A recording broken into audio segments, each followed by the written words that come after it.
Baik, bismillahirrahmanirrahim. Assalamualaikum warahmatullahi wabarakatuh. Alhamdulillahirrabbilalamin. Assalatu wassalamu ala asyrafil anbiya'i wal mursalin wa ala alihi wa sahbihi ajma'in amma ba'd.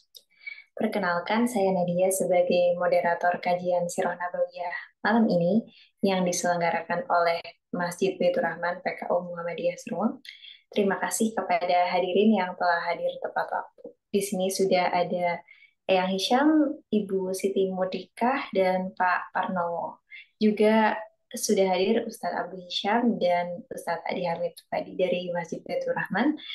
Untuk memulai acara ini demi kelancaran dan keberkahan majelis ilmu ini, marilah kita membaca basmalah bersama. Bismillahirrahmanirrahim. Sebelum materi berlangsung, saya ingatkan kepada hadirin guna mendengarkan dengan posisi paling ihsan. Bagi yang ingin bertanya, dapat langsung menuliskan di kolom chat. Baiklah, mari kita simak bersama episode malam ini yang berjudul Kisah Bendungan Ma'arif. Selamat menyimak dan kepada Ustadz Abduh, kami silakan. Terima kasih Mbak Nadia. Assalamualaikum warahmatullahi wabarakatuh. Alhamdulillahirabbil alamin. Assalatu wassalamu ala asyrafil anbiya'i wal mursalin sayyidina wa maulana Muhammadin wa ala alihi wa ashabihi ajma'in amma ba'du. Para peserta kajian yang terhormat, sementara hanya 6 orang ya, dan jangan-jangan pesertanya hanya 6 orang ini karena malam ini ada pertandingan sepak bola ya, siaran pertandingan sepak bola antara timnas Indonesia melawan Thailand ya, final di SEA Games. Ya, jadi rupanya ya pertandingan sepak bola tentu saja lebih menarik ya bagi orang-orang kebanyakan daripada kajian Sirah Nabawiyah. Tapi tidak apa-apa. Kita akan membahas tentang beberapa bab pertama ya dari kitab Sirah Nabawiyah yang ditulis oleh Ibnu Hisham tentang masa-masa kelahiran Rasulullah Sallallahu Alaihi Wasallam. Di sini saya sampaikan bahwa tentu saja dari segi tahun atau ketepatan waktu tentu saja tidak begitu akurat. Apakah betul bahwa runtuhnya dinding bendungan Ma'arif itu terjadi pada saat atau di zaman ya mungkin di abad ketika Nabi dilahirkan, mungkin 1 abad sebelumnya ya, atau mungkin beberapa tahun sebelumnya, atau bersamaan itu para ahli sejarah kuno memang ya hanya memperkirakan saja kira-kira terjadi pada saat zaman di mana pada waktu itu Nabi dilahirkan. Demikian juga ketika adanya pasukan Abraha ya, Ashabul Fil yang mengendarai gajah hendak menyerbu Ka'bah. Apakah pada saat itu kemudian Nabi di tahun yang sama itu lahir seorang yang bernama Muhammad yang kelak menjadi Nabi, ataukah kejadiannya itu beberapa tahun sebelumnya, itu kan, atau sesudahnya? Tapi paling tidak orang-orang zaman dulu itu menjadikan peristiwa-peristiwa besar tertentu itu sebagai penanda sebuah zaman. Sebuah zaman ini bisa tahun, bisa abad, ya. Tentu saja zaman dahulu kesadaran manusia tentang waktu tidak sebagaimana di zaman sekarang ini. Di zaman modern, waktu bahkan ditentukan sampai detik. Ya.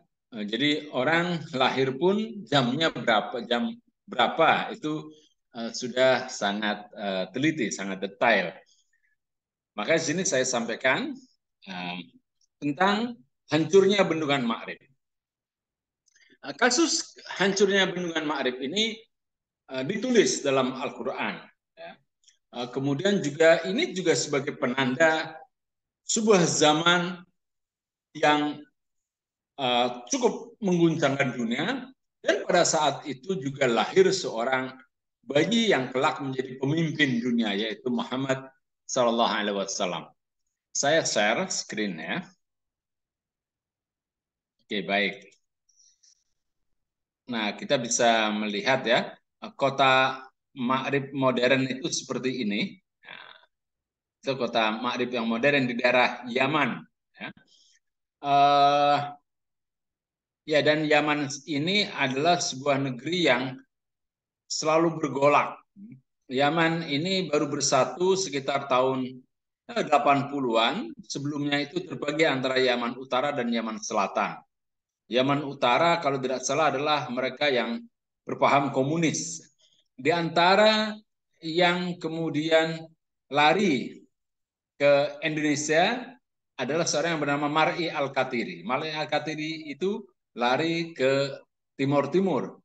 Di sana dia menggerakkan dan memimpin membentuk Partai Komunis. Ya, maka Mar'i Al-Katiri yang pernah menjadi Perdana Menteri Timor Leste setelah berpisah dari Indonesia, nah itu sebetulnya adalah tokoh komunis, walaupun dia menyatakan dirinya itu Muslim, tapi dia itu komunis. Nah, dan Yaman ini dikatakan sebagai Abul Arab. Ya. Bapaknya orang-orang Arab ini adalah Yaman, bangsa Yaman. Dan bangsa Yaman ini bangsa Arab yang paling banyak, paling besar melakukan diaspora.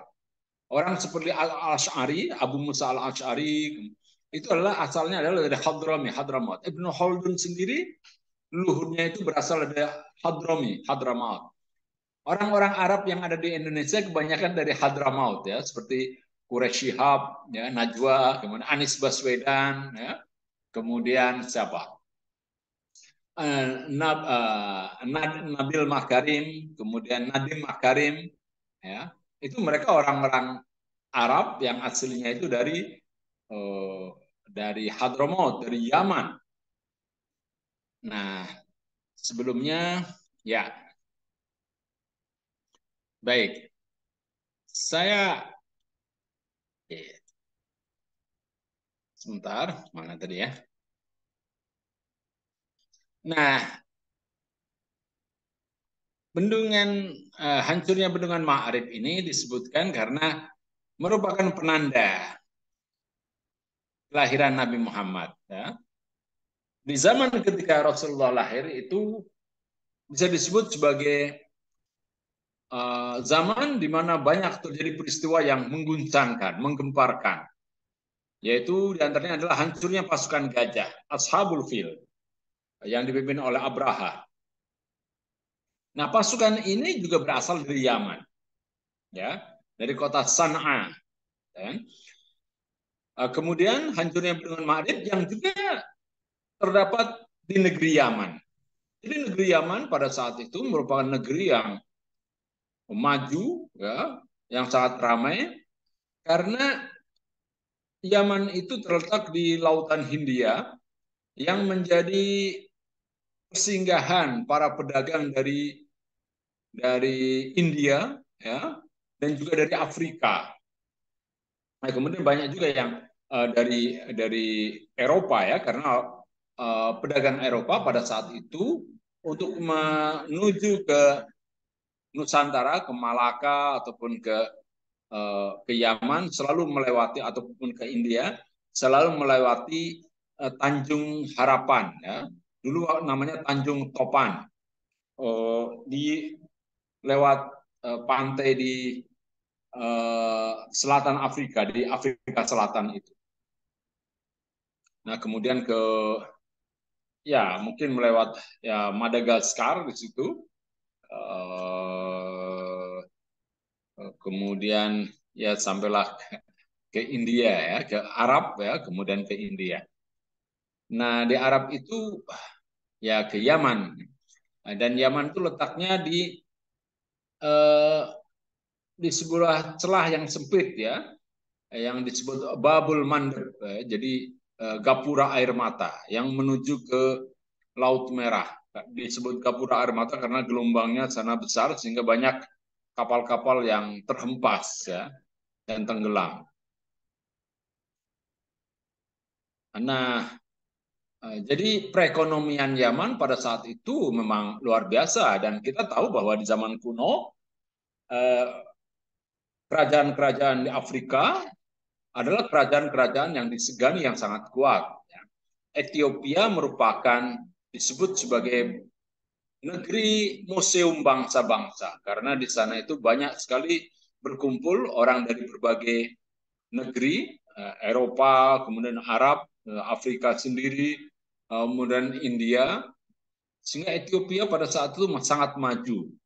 Kita kenal bahwa Nabi ketika memerintahkan para sahabatnya untuk mendapatkan perlindungan, Nabi memerintahkan mereka untuk pergi ke Ethiopia, ke Abyssinia. Karena Nabi saya sangat yakin bahwa di negeri yang sangat maju, maka pemimpinnya pun akan berpikir rasional, ya, akan memperjuangkan hak-hak asasi manusia dan akan memberikan suaka kepada orang-orang yang dipersekusi hanya karena keyakinannya. Nah, Ma'rib adalah kota tua di utara Yaman. Ya. Terdapat situs bersejarah bendungan kuno yang dibangun oleh para Mukarib. Raja di Yaman disebut Mukarib. Mukarib. Kemudian para Mukarib itu berasal dari dinasti Saba. Tentu saja ini hampir 1000 tahun di sana. Ya tepatnya 800 tahun, ya, 850 tahun. Suatu masa yang sangat panjang. Ratu Saba yang terkenal adalah Balkis yang melakukan perjalanan ke Baitul Maqdis untuk menemui Nabi Sulaiman. Nah, di sana dikatakan bahwa masyarakat Yaman menyembah, masyarakat Sabah ya, menyembah matahari. Jadi matahari sebagai benda apa? Benda langit ya, itu disucikan oleh mereka karena mereka sangat tergantung, pertanian itu sangat tergantung kepada matahari. Tanpa adanya matahari, tanaman tidak akan bisa hidup. Nah, ditulis dalam Ensiklopedia Britannica, ya, di masa kejayaannya, Ma'rib adalah Pahi of the Ancient World. Gitu.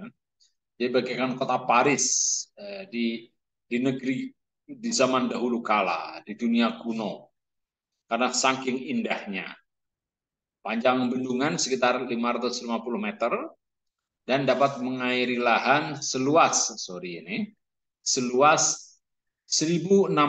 hektar. Oh, bisa kita bayangkan ya. Ya, ada yang mengatakan 100 kilometer persegi. Kemudian di masa dinasti Himyar, bendungan ini disempurnakan bangunannya dan bendungan ini hancur di abad ke-7. Ya, kira-kira di masa ketika Nabi dilahirkan. Ya, dinasti Himyar ini dinasti yang sangat terkenal dan pada pertemuan yang akan datang kita akan membahas tentang dinasti Himyar ini. Kemudian dinasti Himyar akan dikalahkan oleh beberapa dinasti, di antaranya adalah Zunwas, ya, dan Zunwas ini adalah pemeluk Yahudi. Nanti akan kita lihat bahwa nama-nama para raja dari Sabah itu ada yang mirip-mirip dengan nama-nama Yahudi. Nah, kemungkinan mereka sudah terpengaruh dengan ajaran Bani Israel, ya. Kemudian mereka memeluk agama Yahudi. Nah, ini bendungan yang kuno. Ini adalah reruntuhan, ya. Ini tembok-tembok bendungan yang kuno itu. Betapa besar ya orang zaman dulu itu sudah mampu menguasai teknologi pembangunan bendungan. Dan masyarakat Yaman itu sangat dikenal dengan kepandaiannya membangun bendungan. Mereka bahkan dapat mengalirkan, membuat aliran air ya, dari Laut Merah menuju ke daratan, ke tengah padang pasir, yaitu di Rub' al-Khali, di empty quarter. Jadi di semenanjung Arabia ada sebuah wilayah yang melulu terdiri dari padang pasir itu. Tidak ada manusia yang dapat tinggal di sana. ya. Jadi kosong daerahnya itu, makanya disebut ar-ruba' al-khali, kan? Jadi luasnya itu hampir seperempat benua, seperempat semenanjung itu, dan kosong. Kan? Sekalipun ya ada beberapa pengelana yang tinggal tidak lama di sana, dan mereka itu membangun sumur-sumur. Dalam salah satu edisi majalah National Geography pernah ditulis ya petualangan seorang pengelana eh, menuju Ruba' al-Khali ini, melintasi Ruba' al-Khali, padang pasir yang sangat luas itu, dan berhasil. Ternyata di sana itu ada sumur-sumur kuno, ya, dan di sana ketika dia mencoba untuk menimba dan mencoba mendapatkan, ternyata ditemukan koin-koin logam kuno, ya, ada yang terbuat dari emas, ada yang dari perak, gitu kan, ada dari tembaga, gitu. Berarti ya ribuan tahun yang lalu sudah dapat peradaban yang cukup maju. Ya. Apakah di daerah situ ataukah ada pengelana ya? Nah ini adalah bendungan yang kuno. Ini bekas apa dinding apa pembatas dari bendungan itu sekarang sudah hancur. Nah para pembangunnya itu adalah nah di sini inskripsi tertua di Ma'rib. Oke sebentar.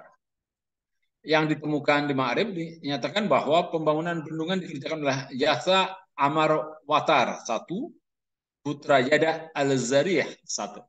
Ini dari nama-namanya kok seperti nama-nama Yahudi ya, seperti Hatem Eben Ben Arfa, ya. Pemain sepak bola dari Sevilla. Ya. Kemudian dilanjutkan oleh Yada Al-Bayin dua,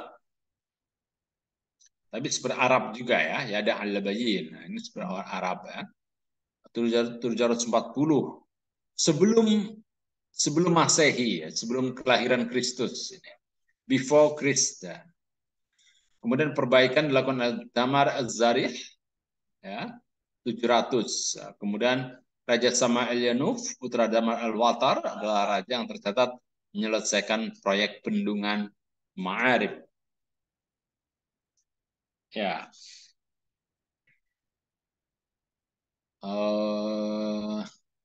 Baik, ini adalah raja-raja kuno ya dari dinasti Sabah.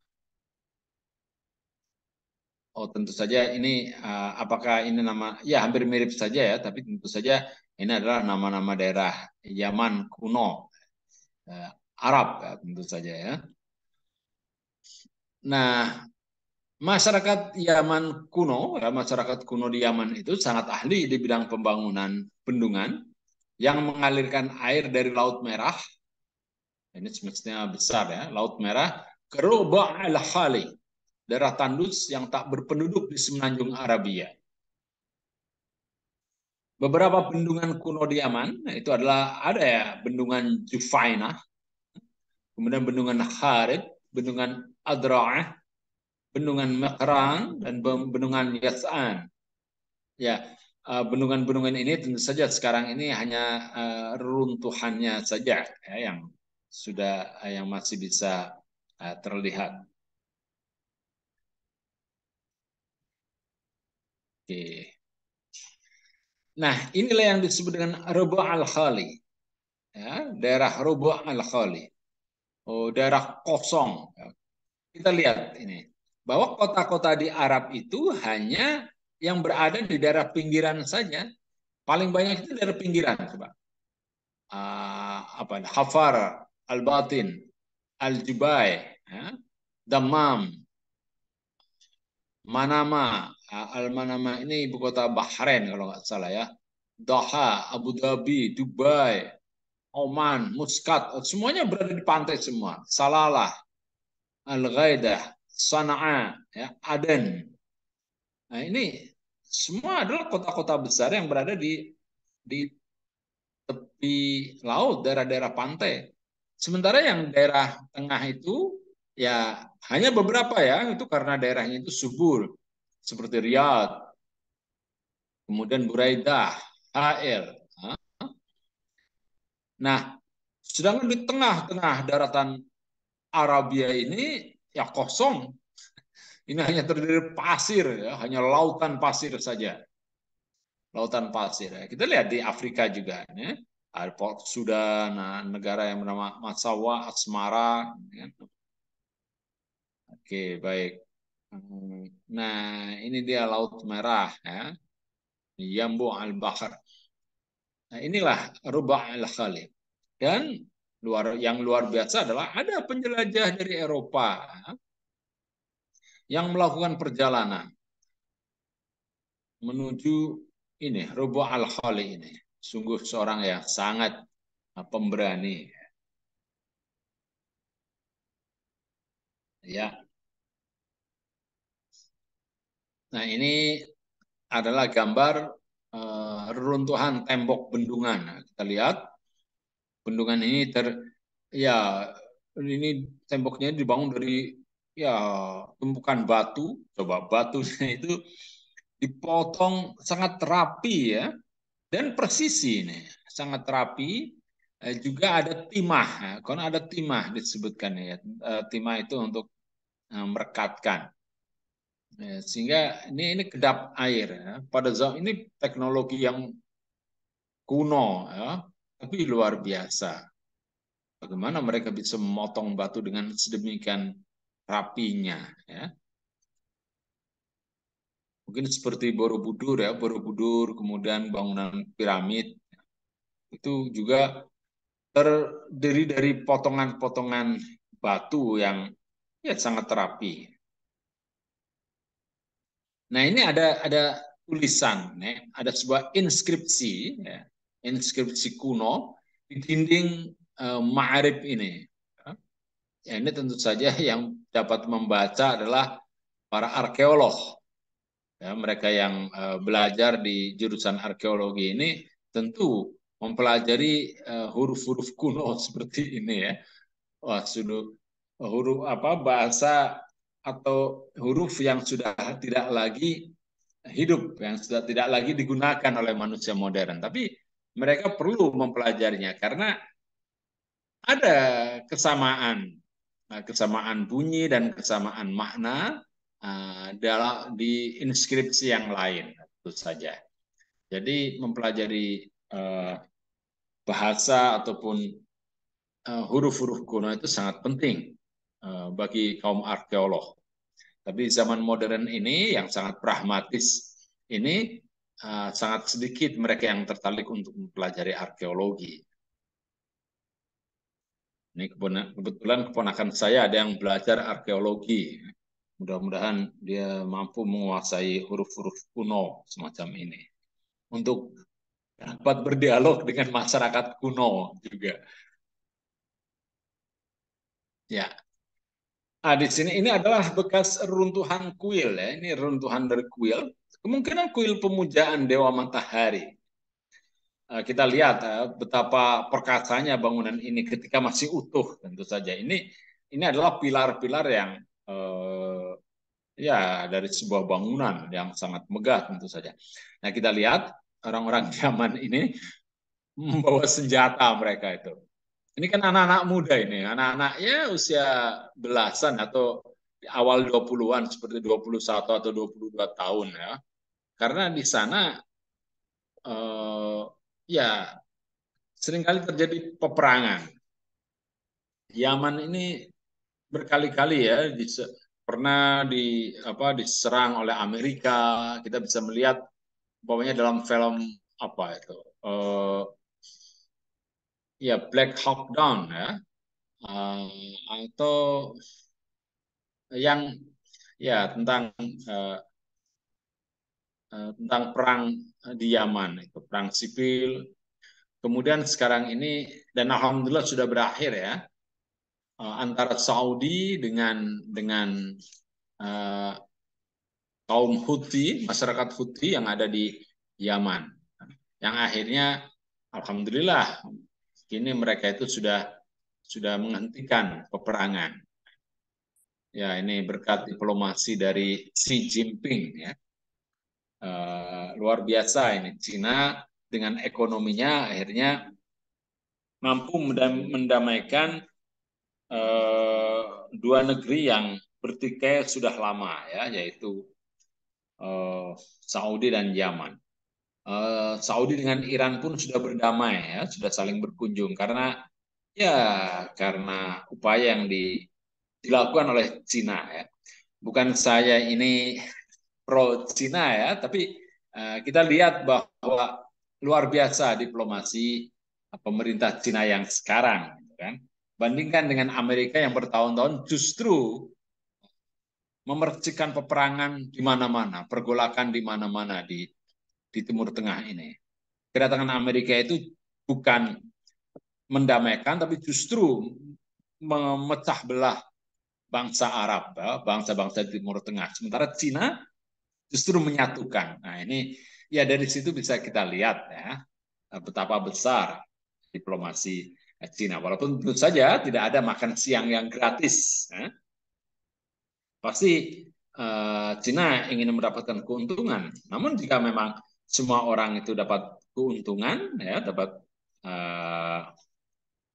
ya perdamaian tentu saja lebih baik ya daripada peperangan, daripada kacauan. Ya, makanya kita harus menyebarkan salam afsus salam, harus menciptakan kedamaian. Dan ini justru yang pelopori adalah bangsa Cina. Kita umat Islam ya justru didamaikan oleh Cina. Sungguh sebuah ironi ya, sebuah hal yang memprihatinkan. Nah, Al-Quran menyebutkan bahwa Sabah ini adalah negeri yang makmur. Jadi kalau kita mengatakan semoga negeri kita ini menjadi negeri yang baldatun thayyibatun wa rabbun ghafur, sebagaimana yang disebutkan dalam matan keyakinan dan cita-cita Muhammadiyah, ya. Jadi poin kelima itu di sana disebutkan bahwa kita sebagai umat Islam, sebagai warga negara Indonesia yang telah mencapai kemerdekaan harus bersyukur. Cara bersyukurnya itu adalah dengan membangun bangsa ini menjadi bangsa yang baldatun thayyibatun wa rabbun ghafur, sebagaimana disebutkan dalam Al-Qur'an. Nah, Al-Qur'an ketika menyebut baldatun thayyibatun wa rabbun ghafur itu adalah ditujukan sebagai pujian kepada negeri Sabah. Waktu itu Sabah dipimpin oleh seorang perempuan yaitu Ratu Bilqis. Bismillahirrahmanirrahim. Laqad kana lisaba'in fi maskanihim ayah. Jannatani an yaminin wa shimal. Kulu min rizqi rabbikum washkuru lah. Baldatun thayyibatun wa rabbun ghafur. Bagus sekali nih. Sungguh pada kaum Sabah benar-benar ada suatu tanda kebesaran dan kekuasaan Allah di tempat kediaman mereka. Yaitu dua bidang kebun di sebelah kanan dan kiri.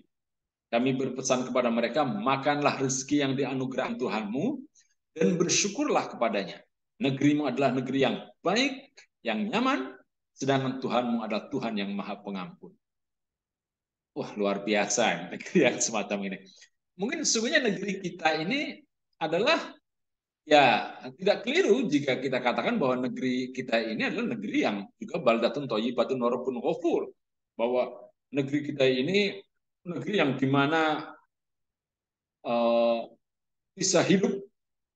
Ya, orang bilang tanah kita tanah sorga, tongkat kayu dan batu jadi tanaman. Bukan lautan hanya kolam susu, kata Kus Plus itu kan. Ikan dan udang datang menghampirimu. Tiada badai, tiada topan kau temui. Ya. Nah, luar biasa. Kita punya ya sumber minyak, batu bara, kemudian hutan yang luas, emas, tembaga. Namun kalau kita bersyukur, nah di sini disebutkan oleh Allah, kulu mirizki rabbikum washkurulah.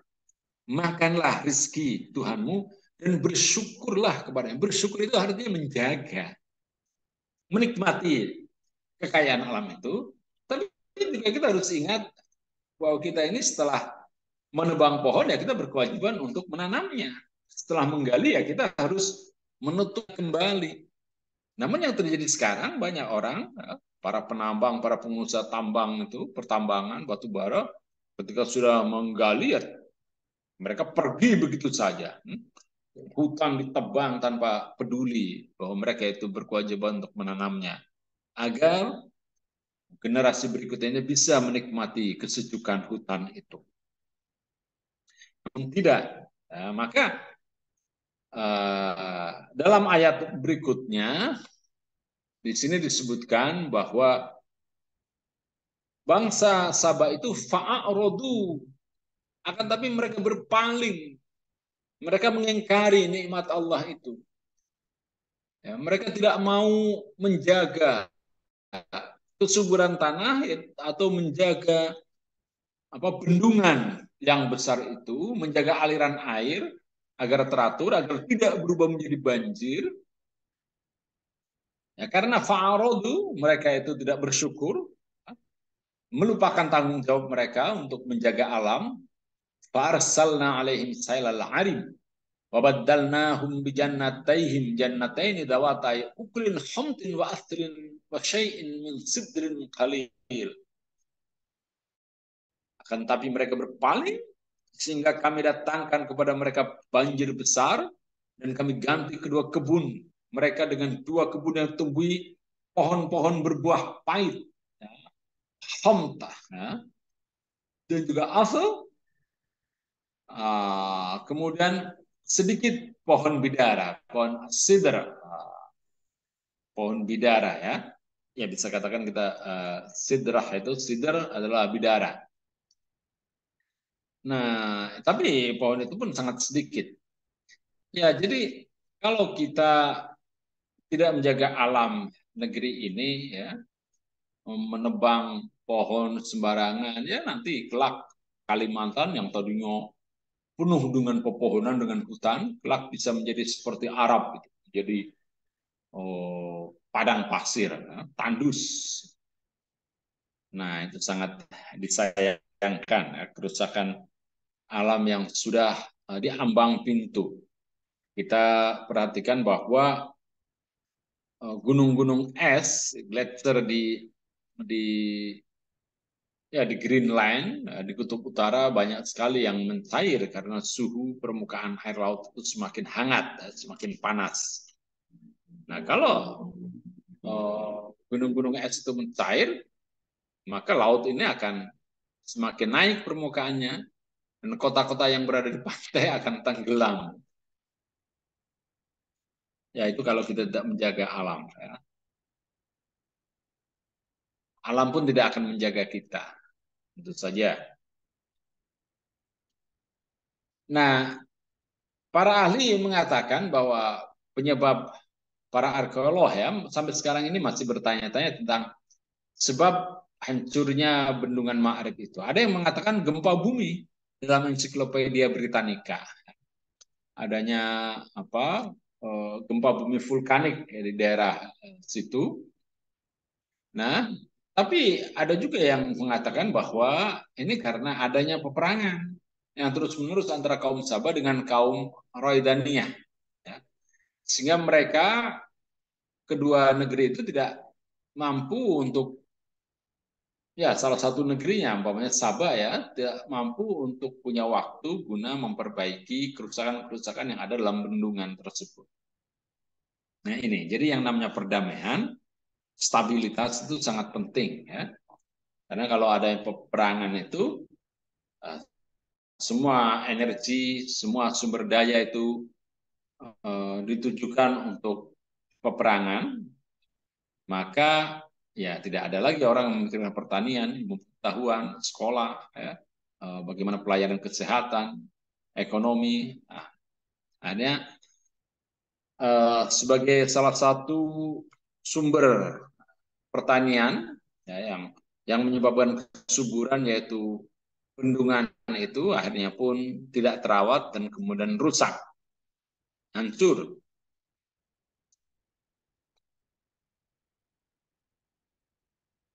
Ya.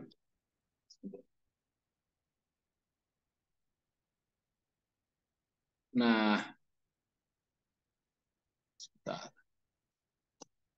dalam riwayat Ibnu Hisam itu disebutkan itu bahwa suatu hari ada seorang tokoh masyarakat ya, katakan di sini seorang ini mohon maaf ini sebentar saya telepon ini dari Ibnu Hasan sebentar. Assalamualaikum, Ustaz. Oh, oh, ada rapat ya? Oh, sebentar.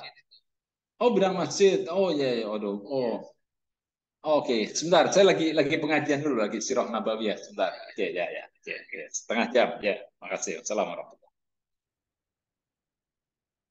Ya, baik. Nah, ada seorang raja ya, raja di Yaman ini, dia melihat ya, tentu saja memperhatikan sudah berkali-kali atau mendapatkan laporan ya bahwa ada tikus ya, membuat lubang di dinding bendungan Maghrib. Ya, tentu saja bukan satu ya, beberapa oh ya banyak lah tikus-tikus menggerogoti dinding bendungan Maghrib. Dan dia pun memperkirakan bahwa ini bendungan ini sebentar lagi akan hancur karena banyaknya tikus di situ. Akhirnya dia itu kemudian mempersiapkan diri untuk pergi dari Yaman, keluar, pindah, berhijrah ke daerah utara. Nah, dia pun merekayasa alasannya. Dia bilang kepada anaknya yang paling kecil, nah gini nah, nanti saya akan pura-pura menghukum kamu. Nah, ketika saya lagi pura-pura marah itu, saya akan menempeleng kamu. Tapi nanti kamu balas saya ya, kamu balas menempeleng saya, gitu kan. Nah, dalam tradisi zaman itu sudah sangat sangat terhina ya seorang bapak yang dipukul oleh anaknya sendiri, tempeleng oleh anaknya sendiri. Nah, ketika itu terjadi, maka itu peristiwa itu kejadiannya di hadapan orang banyak dijadikan alasan untuk oleh Amr bin Amir ini untuk keluar dari Yaman. Ya, tokoh itu namanya Amr bin Amir. Sambil berpidato ya, saya tidak akan tinggal di negeri di mana aku ditampar sendiri uh, oleh anakku sendiri. Ia pun bersama keluarganya keluar dari Yaman menuju daerah Akka. Daerah Akka ya daerah perbatasan ya antara ya, kalau zaman sekarang perbatasan dengan Saudi, daerah utara. Sana terjadi peperangan, kadang dimenangkan oleh keluarganya Amr bin Amir, kadang oleh Akka, sampai akhirnya dia itu berjaya. Dan kita lihat bahwa banyak sekali orang-orang Yaman yang kemudian tinggal di daerah Bahrain, Oman, kemudian di Syria, ya, di Irak, dan juga di daerah Yathrib, Madinah. Di antara yang tinggal di Yathrib itu adalah Aus dan Khazraj. Ya. Nah ini tentang, ada syair ya, dalam kitab Sirah Nabawiyah Ibnu Hisham ini tentang Ma'rib. Wa fi dzaka lil mu'tasi uswatun wa ma'rib afa 'alaiha al-'iram. Rohama banathu rihamun banathu lahum himyar idza jaa mawarihu lam yarim fa awra zuru' wa anabuha anab anggur zuru' pertanian ala sa'atin mabihim idza qasam yang sangat banyak itu fasoru ayadia ma yaqdirun minhu ala syirbi tiflin fatim sampai akhirnya mereka menjadi orang-orang yang bahkan untuk memberi air kepada bayinya saja tidak mampu.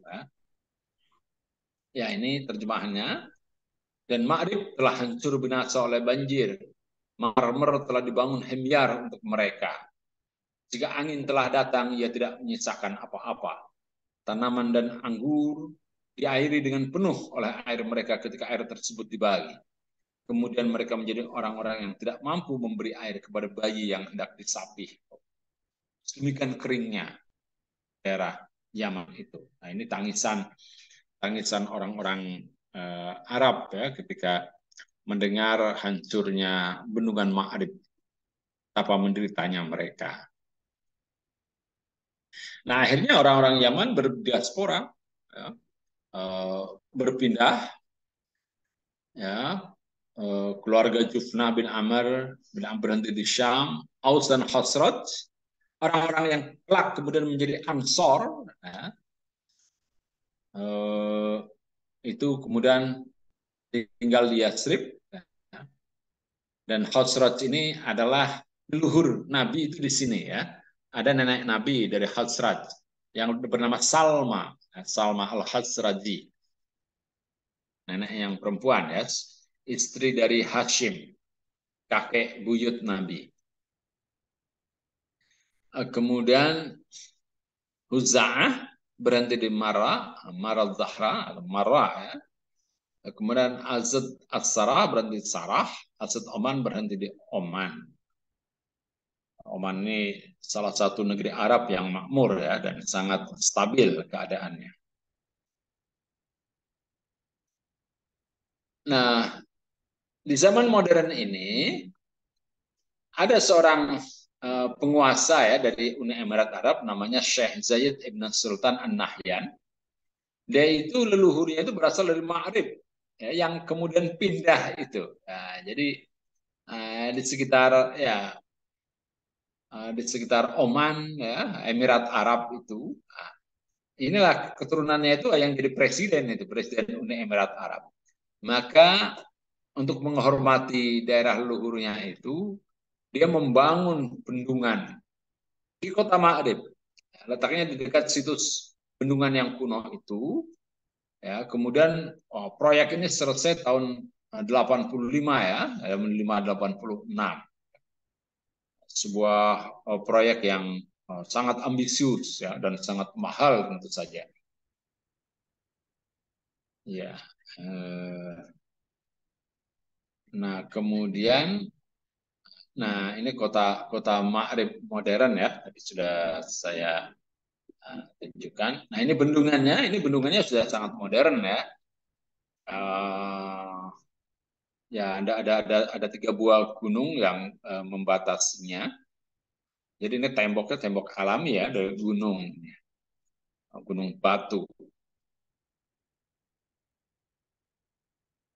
Ini konstruksinya konstruksi modern tentu saja. Kemudian kita lihat lagi. Nah, ini Yaman ini adalah merupakan negeri yang malang sesungguhnya ya. Yaman ini semestinya negeri yang sangat subur, sangat indah. Namun pertempuran Arab Saudi dengan Yaman yang pecah di kota Ma'rib tahun 2015 ya, baru ya sekitar 7 tahun yang lalu, menyebabkan sebagian dari dinding bendungan modern hancur. Demikian pula situs bekas bendungan yang kuno itu hancur karena dibom. Pihak tentara Yaman menuding pasukan udara Saudi adalah penyebab hancurnya dinding bendungan. Jadi lagi-lagi ini karena peperangan ya, akhirnya bendungan yang sudah dibangun modern itu pun akhirnya terkena dampaknya. Jadi sejarah akan berulang terus.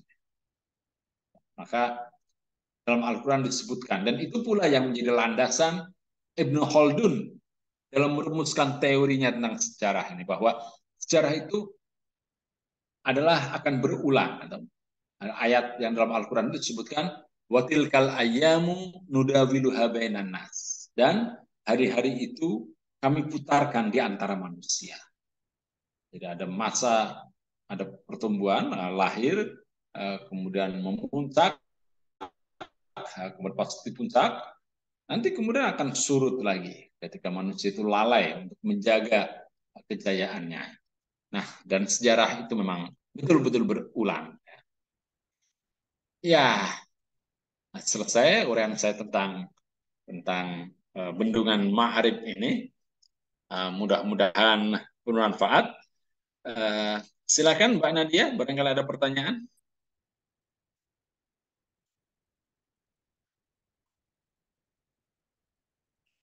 Belum ada ya Mbak Nadia? Abduh, ya. Terima kasih banyak pada Ustadz Abdul atas penjelasannya. Sangat menarik. Terima kasih banyak kepada hadirin yang sudah hadir. Ini di sini ada Pak Asis Kenanto, Pak Bambang Agus Subekti, Ibu Dewi Hisham, Eyang Hayatun Masudi, Pak Istiqlal, Mbak Jasmina Zahra, Ibu Husnul Khotimah, dan Bu Sri Rahayu serta Pak Akbar Ali.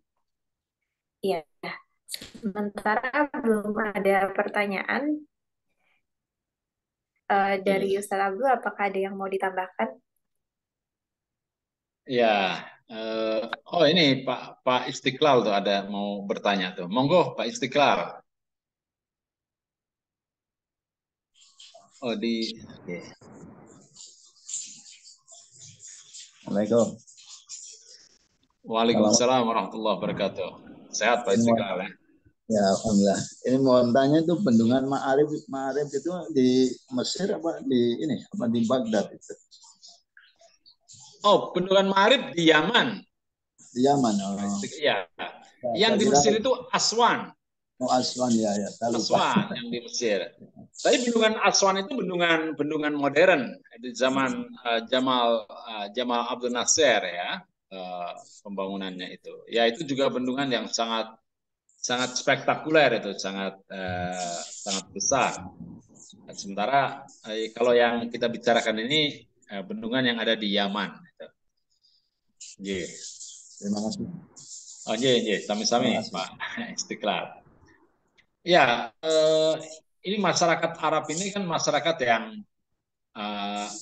ya daerah geografisnya itu, topografinya itu kan mereka itu daerahnya dari apa terdiri dari padang pasir ya, jarang air ya. Maka ya mereka pun berpikir bagaimana caranya agar setiap kali terjadi hujan air itu tertampung.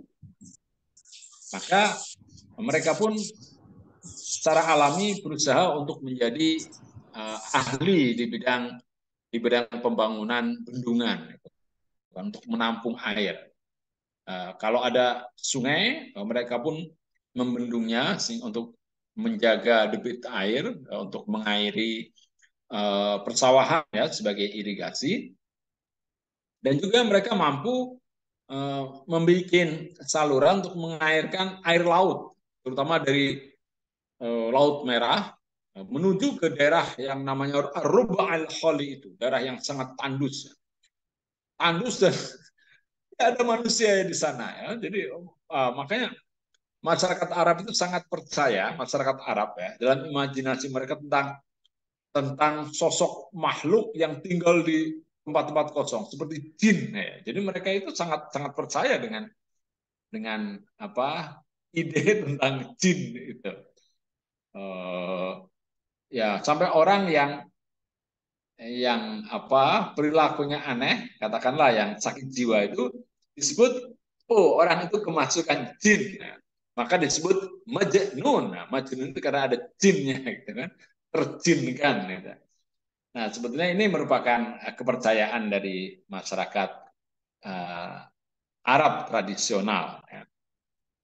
Ya, karena sesungguhnya yang namanya jin itu ya tersembunyi artinya. Jadi makhluk yang tersembunyi. Jadi kalau ada orang bilang melihat jin ya itu sangat tidak masuk akal karena kata-kata jin sendiri itu artinya tersembunyi. Jannah itu kan tidak ada yang tahu.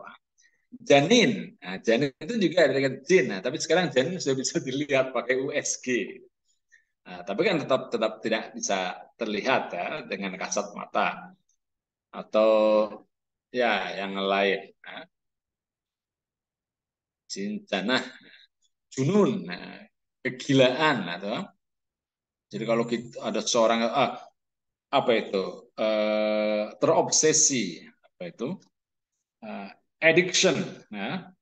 Nah, kalau ada seorang yang addicted itu artinya apa itu apa ya kecanduan. Nah itu berarti orang itu junun, nah, terkena terkena jin seolah-olah.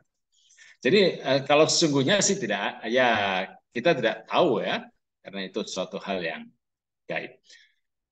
Oke, baik, tidak ada yang bertanya. Uh, Kalau begitu ya kebetulan karena ini ternyata saya diberitahu ada rapat malam ini ya lewat Zoom juga. Baik, kalau begitu Bapak-bapak dan Ibu-ibu serta Mbak Nadia kita akhiri saja dengan bersama-sama berdoa. Semoga kita senantiasa mendapatkan rahmat dan berkah dari Allah. Bismillahirrahmanirrahim. Alhamdulillahirabbil alamin. Allahumma shalli ala Muhammad wa ala alihi wa ashabihi ajmain. Allahumma fir lil mu'minina wal mu'minat al muslimina wal muslimat al ahya'i minhum wal amwat innaka sami'un qaribun mujibud da'wat ya qadi al hajat wa ya ghafirudz dzunubi wal khati'at Rabbana hab lana min azwajina wa dhurriyyatina qurrata a'yun waj'alna lil muttaqina imama Rabbana atina fid dunya hasanah wa fil akhirati hasanah wa qina adzabannar walhamdulillahirabbil alamin. Assalamualaikum warahmatullahi wabarakatuh. Waalaikumsalam warahmatullahi wabarakatuh.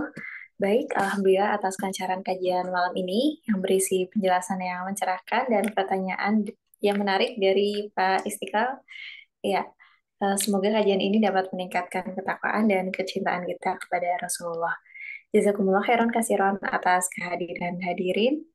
Wassalamualaikum warahmatullahi wabarakatuh. Waalaikumsalam warahmatullahi wabarakatuh. Terima kasih. Oh ya, sama-sama. Ya, Kak. Mohon maaf saya ini pamit. Oh, ada Yasmin di sini, ada Bu Sri Rahayu dari Palembang, ada Mas Akbar Ali, yang mana Mas Akbar Ali ya? Ada Tante Dewi, Ustaz Aziz Kainanto, Pak Bambang Agus, Mbak Husnul Khotimah, ada Galaksi, siapa ada Galaksi ya? Matur nuwun Pak Istiqlal atas keikutsertaannya dan juga pertanyaannya. Yang Hisham juga, yang Hayatun, Ustadz Adi Hamid. Matur nuwun semuanya. Saya izin lift ya.